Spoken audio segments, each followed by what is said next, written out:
Hello, hello, hello. So, my name is Donette, and welcome to the Sober Donut. I'm just going to start off completely honest. I have really no idea what the hell I'm doing right now. But the one thing I do know is I am doing this to help anybody that I possibly can. I'm doing this to show hope and inspiration to those that may be struggling with addictions, with life, whether it be their situation, struggling just to get through every day right now, whether that's financially, emotionally, mentally, physically. My point of this is to spread hope and inspiration to anyone that I can. So with that being said, I'm going to give you a little bit of background of myself. Again, my name's Donette. I did do the Sober Donut. One of my nicknames growing up was Donut. When I was 10 years old, it was not very funny, and I actually used to go home crying because of it. Fast forward years later, one of my best friends, her daughter started calling me Donut, and she called me Donut at work one day. I was a server at a restaurant, and from there it stuck, and now I embrace it. So the sober part is I am sober from alcohol, drugs, and I'm just trying to live a life to the best of my ability, free of the things that I know keeps me chained. And for me, that's alcohol. Keep going a little bit back with my story, a little bit of my basis. So I was born in Guam. My father was a Master Chief in the Navy, and he ended up serving altogether 26 years. However, after I was born, we moved to Wisconsin. In Wisconsin, I was only about 3 years old when we moved from Guam, so I really don't remember much of it. Definitely is on a bucket list to go check out. But after we moved to the States, our family changed. My parents went through a divorce. At the time, I was so young, it didn't really register to me. And there was just a lot of things in my life that was normal because that's what I knew. My parents were amazing. My father is. However, both suffered from alcoholism. My mother also suffered from what I would call now as a grown woman and knowing a little bit more about life, severe depression. I'm not sure if it was ever clinically diagnosed or not, but she had a rough life. Well, throughout the divorce, my father got custody of me and my brother. I had two older brothers. One was 5 years older and one was 13 years older than me. My oldest brother, Rick, he wasn't really involved in the custody thing. He was old enough. He actually was starting his own family, and I have a nephew that's about 5 years younger than I am. So by that time in life, he was already on his own. But my father got custody of me and my brother, Tony. From Wisconsin, my mom moved over to North Chicago. My dad got transferred to Norfolk, Virginia. And we went back and forth. Me and Tony, my father never denied us from my mother. And we would, we'd go back and forth and see her. But there was a lot of situations. There was a lot of stuff that, we didn't realize. There were times of them trying to get back together, and usually it ended with, not good. Usually cops and, all the craziness that comes with hella drinking, pretty much. From Norfolk, my brother, he got to be a lot to handle. I think the divorce really affected him. It was in Norfolk that a lot of things became apparent with my brother. God bless his soul, but he definitely signs of a sociopath. The no remorse, the abuse that he did to animals, to other people, to myself. He had a lot of demons that he was battling. Got to be too much. My father remarried. That did not last very long. I know that there was obvious situations in the marriage that I was unaware of being so young. However, my brother, I feel, was a big part of it. So my brother ended up moving with my mom in California. She had since moved back to where she was from, the West Coast, where all her family is, and where my brother Rick was at the time. So they all were living in California. Me and my dad was living in Norfolk, Virginia. My dad retires. Says, "Where do you want to go, Donette?" Well, I mean, I lived in Guam, I lived in Wisconsin and Virginia. I'm 10 years old. I want to go to Disney World, Dad. Well, I just wanted to go there. I didn't know we were going to live next to Mickey Mouse. However, Orlando, Florida is where we went to, and we stayed. It wasn't very long after that, my mom and my brother, they decided to come back to Florida. We ended up actually living in the same neighborhood with each other. My parents, or my father, was on Brighamham, can't even say it, Brighamham, and my mother was on Scranton. My brother actually stole the street sign. That was the connecting street signs of where, we ended up. And I'd like to say it was all perfect, and oh my God, this is great. I have, all of us are together, but there was still alcohol involved. There was still a lot of unhealed situations involved. And the joke was with my mom, if you hear the car peeling out, yep, she's pissed. My mother's name was also Karen, and she was a Karen.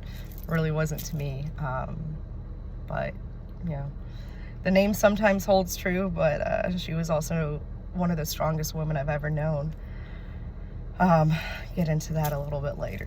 Let me kind of keep on track with the basic story. So we're living in this neighborhood, fam's all together. Rick actually even ended up coming over. He brought his fiance, trying to have a family, all that. Family's back together. Well, one night, my brother made a fateful decision to break into a home, steal a gun and a bottle of whiskey, and he was going to go sell the gun for some dope. He had started getting pretty bad on the crack and, getting the harder drugs, and he was 16 at the time. We never made it. The cops tried pulling him over, and for what I thought for so many years was, trigger warning on this one. I'm not going to do many trigger warnings. FYI, there's a lot of real and just raw stuff that I speak about. And I hope that we can, all get the message behind it. And sorry for any of those who have suffered or also have pain from this. But my brother, from what I thought was suicide, I now realize it was addiction. Yes, it was, the act of how he did it, ultimately is suicide, but everything that led up to it had everything to do with drugs and alcohol. He had a belly full of whiskey, and his only thought was, I'm not going back to jail. And he made a decision. After that, family changed, very understandably. My mother had already had a really rough life. She married at 16 to an older man who already had 3 kids. That's where she had my brother. He was abusive. Then my father, he was not abusive. My father's a great man, but he was in the Navy and he was deployed a lot. And then also they have their situations that, again, as a child, I was not aware of. So after my brother passed, life got pretty crazy. And I went from 11 to 21 pretty quick. By 12 years old, I was already smoking weed, drinking, doing cocaine, LSD, and this was on a weekly basis. The cocaine, actually, there was a little bit period, I was even pawning stuff from my dad right after he just lost his kid from what happened. So, I went through that little bit of a battle. By 14, pretty much tried every drug that there is. There's still a couple that I have not tried, and that was just because I'm an upper person, really. Sorry for anybody who has gotten caught in that addiction. But no matter what the addiction is, it's real, and it can take you. So fast forward, I started kind of getting my shit together later part of high school. 9th grade was a shit show. Actually, it was quite fun. I partied all the time. And finally 10th grade, I'm like, all right, I gotta tighten up. Let me do better. And I ended up doing pretty well in school, and I graduated. And when I graduated, I graduated at 17, the way my birthday fell. And my mother, previously to that, had been diagnosed with uterine and ovarian cancer. She went through the chemo, radiation, all that. Bone scan came in. She was good. She was cancer-free. Well, shortly before I turned 18, the cancer came back. And the way it came back was in the form of a tumor on her spine, which ended up breaking her vertebrae. And she was not only in severe pain all the time, she was unable to pretty much move and take care of her basic needs. So I moved out of my father's house at 18, and me and my mother got a place together so I can care for her. My mother was the strongest woman I ever knew. Nothing's gonna rock this woman. She's gonna be good. Just another situation, and she's gonna be fine. Less than a year. I'm gonna keep myself together. Also, I'm a very emotional person, so just bear with me, guys. Less than a year later, she lost her battle to cancer. Shortly after that, my oldest brother, Rick, he had struggled severely with drugs and alcohol throughout his life. He finally got to a point in life, this was in 2010, finally got to a point and my mother passed in 2003. It was just 20 years ago the other day. So about 7 years after my mother passed, my oldest brother, Rick, he finally started getting his life together. Our relationship was finally getting mended because there was a lot of turmoil, even stemming back to my brother Tony's death. Get into that in another video. So my brother was working at the church. He was doing great. He was off of the hard drugs, but the alcohol is still a little bit moderate, I guess you would call it. His girlfriend, who was an amazing woman, just really proud of him and where he was getting to in life. Well, her and her daughter went on a cruise. They came home. My brother had died of an accidental overdose. He was waiting shoulder surgery. He took a prescribed Percocet. Well, he washed it down with the Four Loko.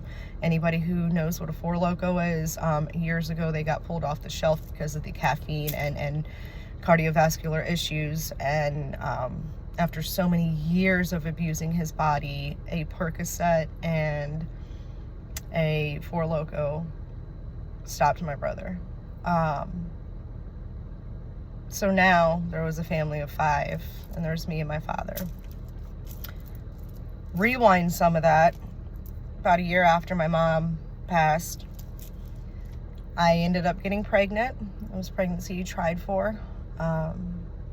Baby came out.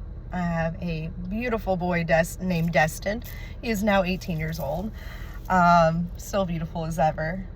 But that was not easy. By 9 months old, he was getting a feeding tube placed for primary and secondary aspiration, and this is what the doctors were telling me was colic.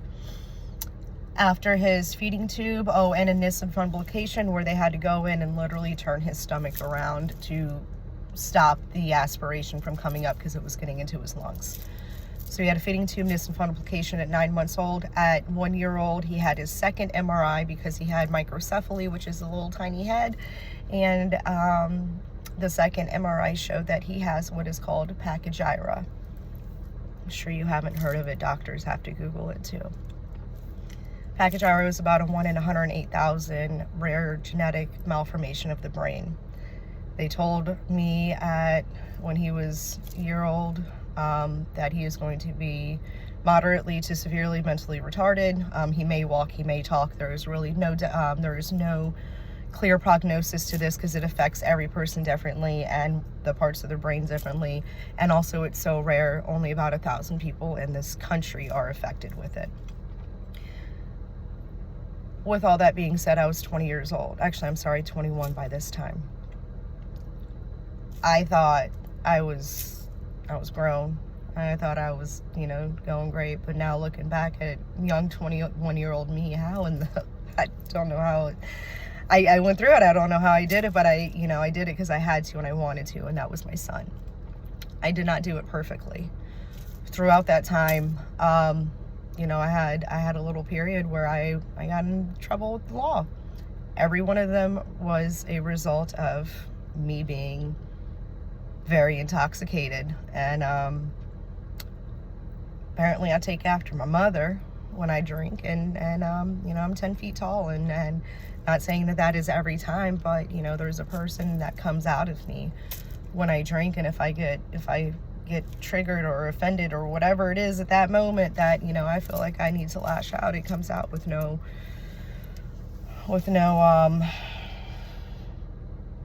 care on who gets it, I guess the word is. So now we fast forward years of alcoholism that I was not aware of. For so many years, this was normal. This was life. All my friends drank. I drank. This is what you do. You don't go anywhere. You have your sippy cup. Like it's a no-brainer, right? I started realizing how many problems it was causing in my life, and I started realizing how many people around me were dying. But if it wasn't from alcohol, this fentanyl epidemic, and not to mention the overdoses that actually do occur from the drugs, I knew I knew I needed more. I wanted more. I ended up putting myself back in school, mid-30s, and I went for human services. And throughout that time, I just wanted to, I think it was just more proof to myself that I could do it. And somehow I pulled off magna cum laude. I ended up graduating with my bachelor's in human services, top of my class. Don't know how I did it. Pretty much it was, I did my work, I turned it in, and that was it. Did my study guides, did extra credit. I'm not a super genius. I'm not this, enlightened person. I wanted it, and I went for it. Throughout that time, I've been pretty honest because of my past. Dirty little secret, I am a convicted felon. Not something I am proud of. It is something that is a part of my past that has made me the woman I am today. However, society doesn't seem to really be as forgiving as my God or others may be. And trying to fulfill a dream after busting ass in college, being a single mother with a special needs child, nonverbal special needs. I had lost my ex during that, literally 3 days after he was buried from an overdose, and this was after a 5-year relationship. I went and I took my finals for my associates, and from there I just knew I wasn't stopping. However, I get into the great field of addiction because that was where my heart, my passion is. Also, the last year of my schooling, I decided to get sober finally. This was a battle that I had been going through for quite some time. I might get 30 days in, I might get a day in, but I always went back. And it was about that last year. Ended up being 7-8 months. Again, we'll get into that later. I just kind of want to give a little basis right now. But I do truly feel that was, everything happens for a reason, and that helped propel me into my mission of helping others. After many, many no's, because of my past, I finally landed a job in an amazing company who believed in me. I actually was told by one of the people that hired me is, hey, we believe in you. And I'm getting choked up even just thinking about it, because that was the first time I heard it, other than the people that loved me, other than the people that were in my corner and supported me. That was the first time I heard it from somebody else looking inwards to me, and I was honest. I told them about everything. And then from there, I climbed the corporate ladder. I had a lot of roadblocks because I was very limited to what I could do because of my past. With that being said, a lot of opportunities were opened up to me, but I also sat back and I watched a lot of opportunities pass me by. the one thing that I absolutely loved no matter what is I went to work every day and I helped those who were struggling. You know, walking into a treatment center, walking into rehab, especially for your first time, is terrifying. You have no idea what to expect. You're trusting your life, your future, your everything into these strangers' hands, and you know, you just pray as the one working there and helping that everyone gets it and everyone sees the light. But, you know, unfortunately, everyone's on their own journey. But it was my job to be there. And I loved it. I loved it. Emotions, right? It fulfilled me. But what ended up happening was my son's going through puberty. Again, he's nonverbal. He has such a rare disease that literally the top neurologist companies, I'm not going to name them, I'm not going to call them out, I'll keep respect, but top places in this country told us we're not even going to see you, basically, because we don't know what it is he has. Ooh, you want to talk about defeat? You know, that was a hell of an acceptance too. I had gone through so many years of just numbing and getting through it, that like accepting, like, holy shit, like my son's really, like, they just don't even want to see him because they have nothing to say. And you know, I can get that, I can respect it, but as a parent, that was hard. Well, with that being said, my son's behavior is we're still working on it. But it was pretty much unmanageable, you know, but we kept him mainstreamed in school. So between school and then he has an aftercare facility that he goes to for special needs children. Between those two places, realistically about twice a week, my husband and I were getting calls to pick him up. And that was on an average. Sometimes it was more. If we were lucky, it was only once. So I got put in this position where I am loving what I do, helping other people, but I have this beautiful child that was given to me by God, and I'm not able to really be there for him mentally, because after leaving work and being there for so many, I'd go home and you know, there was no relaxing going home. I love my child to death, but you know, the craziness that goes on in the house sometimes with, you know, a child who cannot speak and just wants to get his point across and has no other outlet but anger and frustration and physical, you know, being physical to himself and to others. It got to be a lot to where one day my anxiety, my depression, everything just completely took over me, and I had to leave my position. And I was put in a position where it's either I continue to help everyone else, or I am there for my son, and I have to figure out what we can do as a family and what is best for us. I wish I could say I was in a financial position where I was like, hey, I'm gonna quit and everything's just gonna be great, right? But I wasn't, and still not. You know, my husband's just starting a business. You know, we have so many different things that are kind of lining up right now, and it wasn't ideal timing, but I was at a point in my mental health that there wasn't going to be any more time left. With that being said, I had to repurpose myself. And also, I didn't spend all that time in school fighting my ass off, you know, to learn as much as I can about myself, about others, and just to be the best person I can be, and to help inspire anyone really that'll listen. So thank you if you've made it this far. But I've been doing this page on my personal Facebook for a while, and it was called My Beautiful Messy Life. I have just recently renamed it to The Sober Donut. I am taking these videos that I've done for my friends and family for so long, and I've gotten such an overwhelming response from them, you know, about people who have watched my journey, because I've been always pretty transparent about things that have gone on, and you know, again, what fulfills me is just showing people that there is hope, there is a chance out there. So this is my first YouTube video, y'all. That's where we're getting to, right? Right now I'm sitting in a park. I just dropped my son off at his place. He has graduated now. Again, he's 18. We made it through high school. Yay.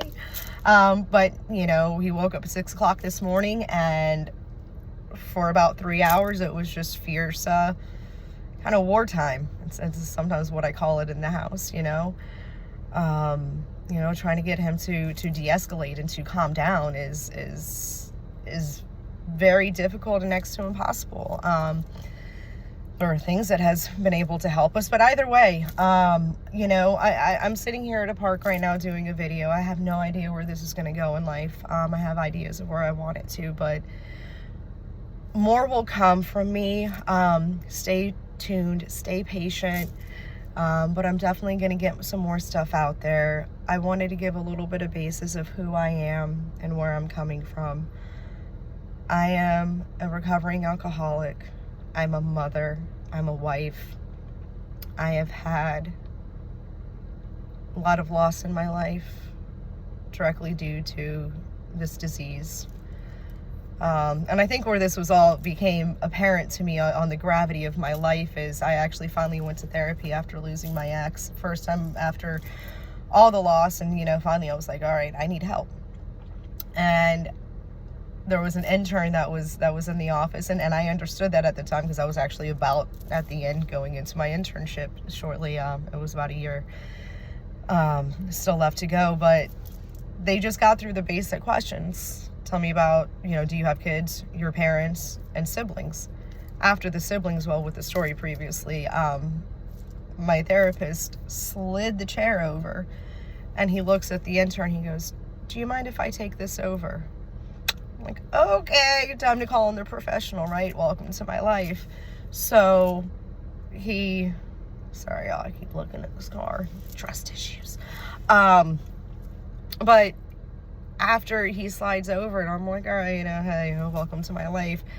He says something that I'll never forget. He goes, you know, you have what my father would call a life that would make a preacher sad. What? What? That kind of hit me. I didn't know whether that was a good thing, bad thing. I had to take that for what it is. I've been through a lot. That is not saying that other people have not. There are other people that can look at my life and say, God bless you, honey. I'm glad that's all you've been through. But there's other people that I know, you know, they look at me and they're like, I don't know how the hell you do it. And you keep doing it. And I keep doing it because I'm willing to. I'm willing to show up every day. I'm willing to catch all the shit that goes on in my head, all the negative talk, because right now trust me, I'm analyzing the shit out of this, and I'm telling myself that nobody cares to listen to this, right? But you got to fight through all that. You got to show up. You got to show up. You got to be willing, you know, and you got to find out what you want. What is it that makes you happy? And taking leaps sometimes. Finding what drives you. So with all that being said, again, this was just a quick intro. I hope you listened, you heard part of my story. Again, there's going to be more to come. This channel is going to be basically, I'm going to use some of my past experience. I am going to use some things that has, you know, that I've learned throughout the time.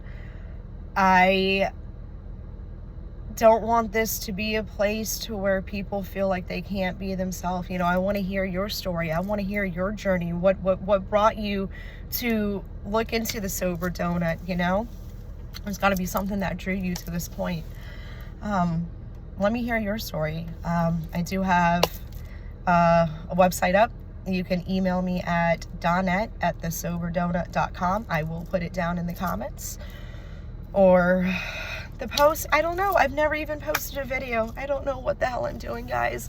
I just hope that somewhere, someone will see this and they'll want to jump on this journey, and let's see where we can go. I am always available if you want to reach out. And thank you from the bottom of my heart for listening this far. And hopefully as these videos go on and the time goes on, I can, you know, get through this and not feel like I'm gonna cry or I have a bowling ball in my belly. But that's okay. It's okay, because we're all a little scared. But it'll be okay, guys. Thank you. for listening this far. Namaste. Have a great day, and I'll see y'all soon. Bye.